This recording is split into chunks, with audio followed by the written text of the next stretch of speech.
টলিউডে স্বাভাবিক অবস্থা ফিরিয়ে আনতে সম্মত হলেন পরিচালকরা। বুধবার থেকে শুরু হবে শুটিং। টলিউডে গত কয়েকদিন ধরে চলা অস্থিরতা ও বন্ধের পর অবশেষে স্বাভাবিক অবস্থায় ফিরতে চলেছে বাংলা ফিল্ম ইন্ডাস্ট্রি।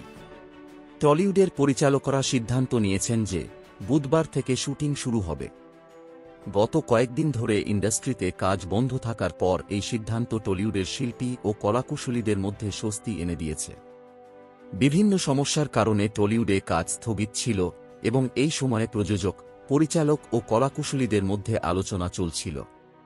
তবে অবশেষে সকল পক্ষ একমত হয়েছে এবং শুটিং শুরু করার সিদ্ধান্ত নেওয়া হয়েছে। এর ফলে টলিউডের স্বাভাবিক কর্মকাণ্ড পুনরায় শুরু হবে। প্রযোজক সংস্থাগুলির পক্ষ থেকে জানানো হয়েছে, শিল্পী ও কলাকুশলীদের দাবিগুলি মেনে নিয়ে সমস্যা সমাধানের চেষ্টা করা হচ্ছে। পাশাপাশি চলচ্চিত্র নির্মাণে যত দ্রুত সম্ভব স্বাভাবিক অবস্থা ফিরিয়ে আনার জন্য পদক্ষেপ নেওয়া হচ্ছে। পরিচালকরা আশা প্রকাশ করেছেন যে শুটিং পুনরায় শুরু হলে টলিউডের চলচ্চিত্র নির্মাণ প্রক্রিয়া দ্রুততর হবে এবং ইন্ডাস্ট্রি পুনরায় তার গতিপ্রাপ্তি পাবে।